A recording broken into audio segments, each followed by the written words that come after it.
In the heart of a bustling town in Nigeria, the Okoro family lived in a modest, brightly painted house on a quiet street lined with mango trees and bougainvillea. Chinedu Okoro, the father, was a diligent civil servant, known for his integrity and hard work, while his wife Amaka managed the home with a mixture of discipline and warmth, making sure their three children, Uche, Ada, and little Amaka, never missed a lesson or a meal.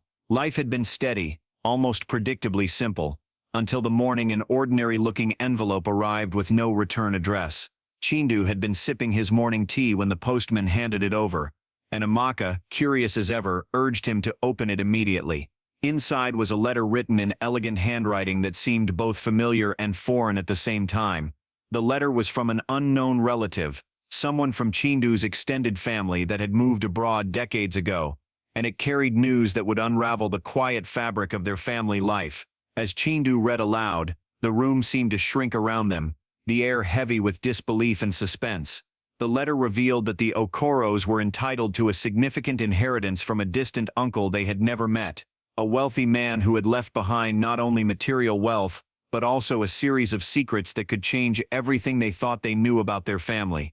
Ada's eyes widened in shock, Uche, ever the skeptic, frowned, and little Amaka, sensing the tension, clutched at his mother's skirt.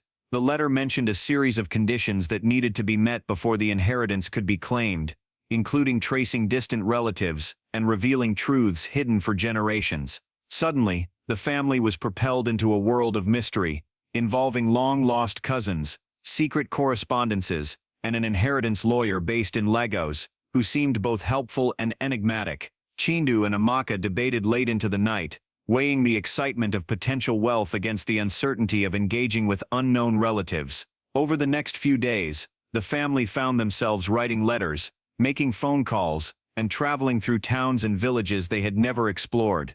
Each step brought them closer to people who carried fragments of their family history, some welcoming, some suspicious, and others indifferent. Ada, always curious and empathetic, formed a friendship with a cousin named Ifeoma, whose own family had been unaware of the inheritance, while Uche, protective and analytical, investigated the legal documents with a keen eye, determined to avoid any traps or exploitation. Amaka, though small, found joy in every new encounter, his laughter often breaking the tension during moments of disagreement. Yet, as the family delved deeper, old wounds resurfaced, disagreements over past disputes, long-held grievances between cousins, and stories of betrayal that had been buried under decades of silence. Chinedu and Amaka realized that the letter was not only about money, but also about healing, forgiveness, and reconnecting with the parts of their family they had never truly known.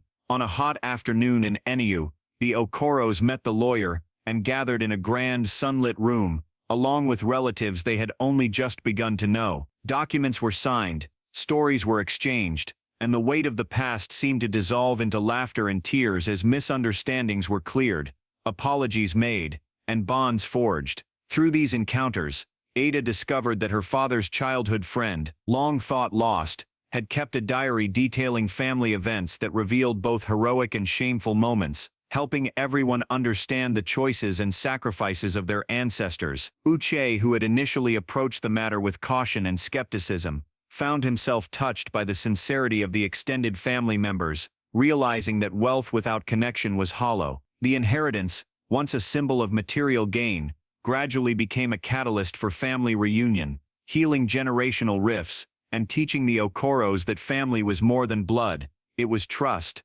understanding, and shared memories. The process also brought the town together. Neighbors marveled at the courage of the family to embrace the unknown. Children from surrounding streets joined in games and laughter with Amaka, and elders offered blessings and wisdom, reminding everyone that the past could guide, but not dictate the future. Months passed, and the Okoro's home transformed from a simple dwelling to a vibrant center of reunion, with stories, artifacts, and photographs collected from distant relatives decorating the walls. They hosted small celebrations, shared meals with cousins they had only just met, and even established a small foundation to help other families reconnect and preserve their histories. Through the journey, Chinedu reflected on the lessons learned, that patience, empathy, and open-heartedness could overcome years of silence and misunderstanding, and that sometimes, a single letter could indeed change a family forever. Amaka, proud and content, often told neighbors that their home was now a place where laughter drowned out sorrow, and where the next generation could grow knowing their roots, their history, and the love that connected them to people they had never imagined meeting. Ada and Uche continued their studies, now motivated not only by personal ambition, but also by a desire to honor their family's legacy, while little Ameka's curiosity blossomed into storytelling, inspired by the tales collected from far and wide. And so, the Okoro's lives, once ordinary, had been transformed in ways that money alone could never achieve. The letter had not only brought wealth, but more importantly, it had brought understanding, unity, and the priceless treasure of rediscovered family ties. Today, as they sit together under the shade of a mango tree, recounting the story to anyone who would listen, the Okoros smile with gratitude, knowing that the family's journey, initiated by a simple envelope, had forever changed who they were, and how they valued one another. As the Okoros settled into the rhythm of their newly expanded family connections,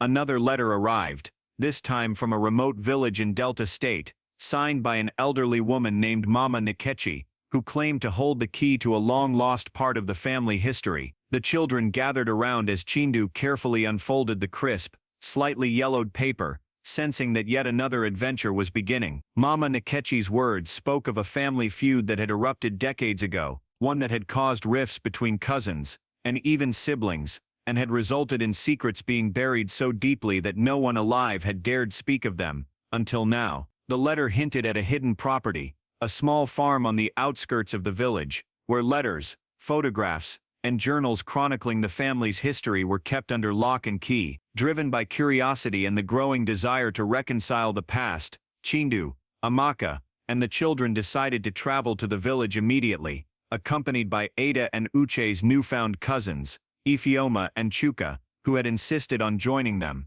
The journey was long and dusty, with winding roads passing through thick forests, bustling markets, and rivers glinting under the African sun. Along the way, the cousins exchanged stories of childhood memories, traditions, and even the songs their grandparents used to sing, discovering surprising similarities, despite having grown up miles apart. When they finally reached the village, Mama Nkechi greeted them warmly, her eyes twinkling with the wisdom of someone who had seen generations come and go. She led them to a modest compound surrounded by flowering shrubs, where she revealed a hidden room filled with relics, old letters tied with faded ribbons, leather-bound journals, photographs of ancestors in traditional attire, and even ceremonial masks that carried the stories of the Okoro's lineage. As they sifted through these artifacts, shocking revelations surfaced, accounts of bravery during times of war, sacrifices made for siblings, hidden romances, and betrayals that had torn the family apart in silence. Ada discovered letters exchanged between her grandmother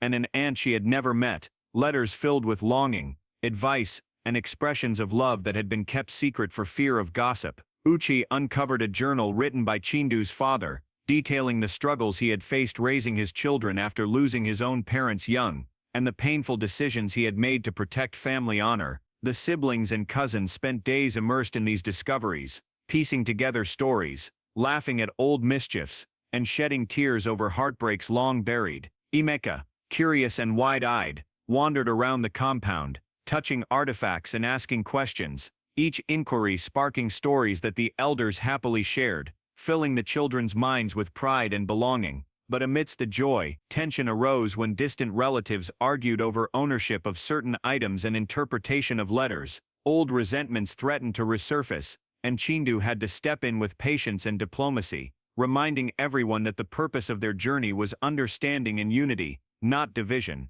Over candlelit nights, the family sat together, translating old letters, tracing connections, and documenting the history for future generations, realizing that the inheritance was never just about wealth, it was about preserving stories, identities, and the bonds that connected them across time and distance. By the time they left the village, the Okoros were transformed. They had met long-lost cousins who became friends, discovered hidden talents in each other, and learned the value of forgiveness, empathy, and togetherness. The journey also inspired them to create a family archive back home, where every letter, photograph, and journal excerpt would be preserved, not as mere souvenirs, but as a testament to resilience, love, and the power of connection. Even as life returned to its normal rhythm, the lessons of that journey remained, guiding their decisions, strengthening relationships, and teaching the children that family was a treasure far more precious than anything money could buy. And so,